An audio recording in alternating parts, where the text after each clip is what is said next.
mon premier gros chiffre, 15 000 € de chiffre d'affaires avec une influenceuse. J'étais choqué.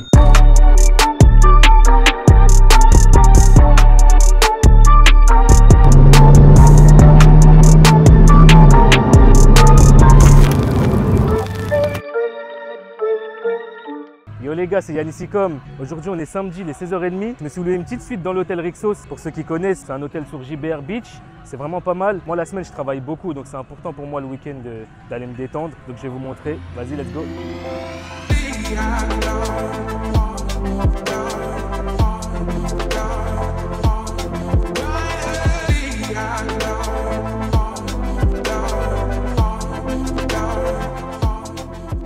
Du coup les gars, là on est arrivé devant la suite. Je suis au 16e étage, donc vas-y let's go, je vous montre. Regardez comment c'est beau. C'est vraiment incroyable. Là on a vu sur la mer. Là-bas au loin il y a l'Atlantis. Il y a le nouveau aussi Atlantis. Franchement c'est vraiment pas mal. Là c'est le salon ici. Regardez la chambre, comment c'est incroyable.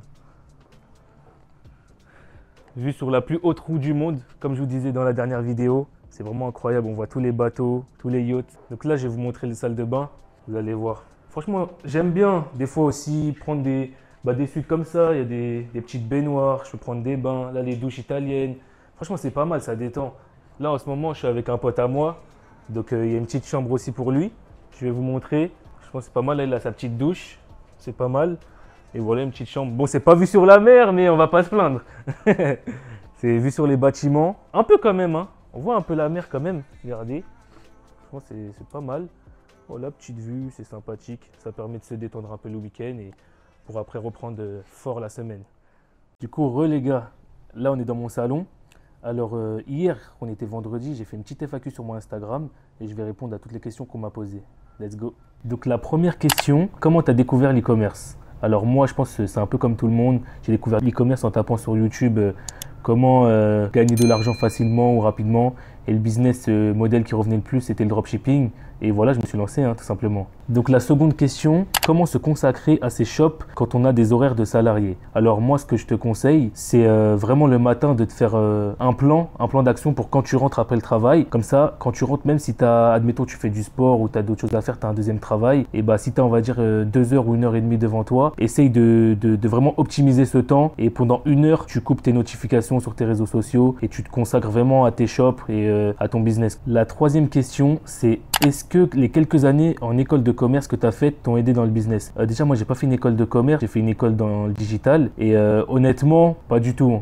Pas du tout, c'est vraiment le contenu gratuit sur YouTube. Il y a aussi des formations, ça peut être pas mal pour se former. Mais moi, c'est vraiment ça, le contenu gratuit, surtout gratuit, le contenu américain, le contenu français. C'est vraiment qualitatif pour moi. Ce que j'ai appris à l'école, ça m'a pas vraiment aidé pour mon business. Donc pour la quatrième question, les différences majeures entre Dubaï et la France. Alors par rapport aux différences, déjà il y a le réseau. C'est vrai que au niveau de Dubaï, c'est pas mal parce qu'il y a plusieurs types de businessmen. Il y en a qui sont dans la crypto, il y en a dans l'e-commerce, il y en a dans le trading. Et c'est vraiment pas mal. Et surtout au niveau des mentalités, parce que c'est difficile en gros d'échanger avec des businessmen qui sont en France. Et à Dubaï, par exemple, tu peux aller au restaurant ou boire un verre. À côté de toi, il y aura un mec il aura 5 millions d'euros sur son compte et il va te parler normalement, même si toi, tu as moins d'1 million, moins de 100 000 euros. Et c'est vraiment cette mentalité-là que j'aime bien. Et voilà, après, sinon, la grande différence, c'est le paysage.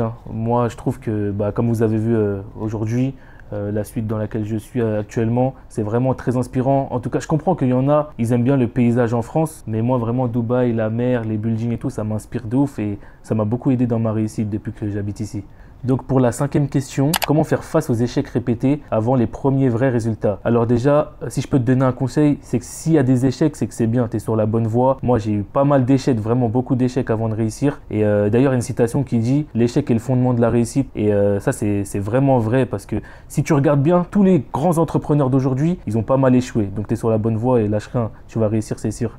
Donc pour la sixième question, comment tu as réussi à t'expatrier aussi jeune? Alors moi, il faut savoir que depuis que je suis tout petit, j'ai toujours voulu me différencier de la masse et c'est pour ça que j'ai pris cette décision de m'expatrier. Bien entendu, avant de m'expatrier, j'ai fait attention à avoir un peu d'argent de côté. Faites vraiment attention à ça, même si vous avez un business qui tourne en automatique. Nous, quand on lance nos boutiques, c'est en automatique, donc ça va. Faites attention quand même à prévoir une enveloppe de côté au cas où s'il y a un quelconque problème. Quand je parle de problème, par exemple, je parle de la semaine dernière, j'ai pris une location de voiture, je voulais partir à Abu Dhabi. Malheureusement, il y avait un caillou, un gros poteau en fait devant chez moi que j'avais pas vu et j'ai foncé dedans. Donc j'ai dû payer une bonne somme. Quand je parle d'enveloppe de côté, c'est pour assumer des problèmes comme ça en fait. Et voilà, partez pas en gros les mains vides comme ça. Et même au pire des cas, si ça marchait pas pour moi, moi derrière j'ai ma famille et ça c'est vraiment important d'avoir un plan B. Donc voilà, si je me suis expatrié à 21 ans, tout le monde peut le faire. Il faut juste être déterminé et toujours croire en vous. Alors pour la 7e question, est-ce que tes parents ont bien accepté ton taf? Alors au début, pour être honnête avec vous, pas trop, parce que comme vous savez, c'est les nouveaux métiers, le e-commerce. Pour les parents en fait, de l'ancienne génération,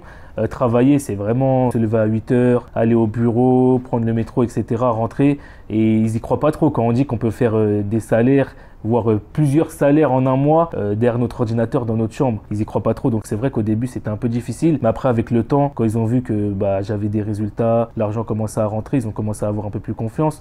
Vraiment échanger avec eux, c'est important de communiquer aussi avec vos parents parce qu'au début ils vont pas comprendre et c'est normal. Essayez de communiquer avec eux, de montrer vos résultats, montrer des interviews de personnes qui ont réussi pour leur donner confiance. Et voilà, donc à la fin ils ont accepté mon taf et aujourd'hui je suis là. Alors pour la 8e question, si tu devais changer quelque chose dans ton parcours, tu changerais quoi? Alors moi, si je devais changer quelque chose dans mon parcours, ça serait au tout début parce qu'en fait j'ai voulu avancer, j'ai voulu aller trop vite. Donc ça m'a fait perdre énormément de temps et beaucoup d'argent. Donc si je devais changer quelque chose, je pense que j'aurais pris une formation ou un coaching avec quelqu'un de qualifié. Parce qu'en fait vouloir me jeter comme ça dans la nature tout seul, ça m'a fait perdre beaucoup d'argent. Et il y a des gens qui peuvent pas se permettre en fait de perdre autant d'argent. Moi je pouvais me le permettre. Donc voilà, ça serait ça que je changerais si je devais changer un truc dans mon parcours. Alors pour la 9e question, tu as un pourquoi qui te motive à bosser? Ouais, je pense que tous les entrepreneurs ont un pourquoi. Moi, mon pourquoi, c'est vraiment le fait d'être libre financièrement, d'être libre géographiquement. En fait, c'est vraiment ce que je recherchais en faisant du business en ligne, c'est de pouvoir voyager avec mon ordinateur et générer de l'argent, en fait, de pouvoir vivre. Donc mon pourquoi, c'est vraiment la liberté financière et géographique. Pour la 10e question, ta réaction quand tu as eu tes premiers gros chiffres. Alors ma réaction, en fait moi, comme pour ceux qui me connaissent, comme vous savez, pendant 8 mois c'était sec, je perdais beaucoup d'argent. Vraiment j'étais en négatif pendant 8 mois. Et mon premier gros chiffre, j'avais fait 15 000 € de chiffre d'affaires avec une influenceuse au Mexique, pour ceux qui me connaissent bien. Et j'étais choqué. J'étais choqué parce que 15 000 € de chiffre d'affaires, c'est l'équivalent de 7 000 € de bénéfices nets en 24 heures quand on fait du marketing d'influence. Pour ceux qui veulent, dites-moi en commentaire pour ceux qui veulent savoir, peut-être je pourrais vous faire une petite étude de cas sur comment s'est déroulé ce placement. Il n'y a pas de souci si vous êtes intéressé. Et voilà, mon premier gros chiffre, c'était ça, 15 000 € de chiffre d'affaires en 24 heures.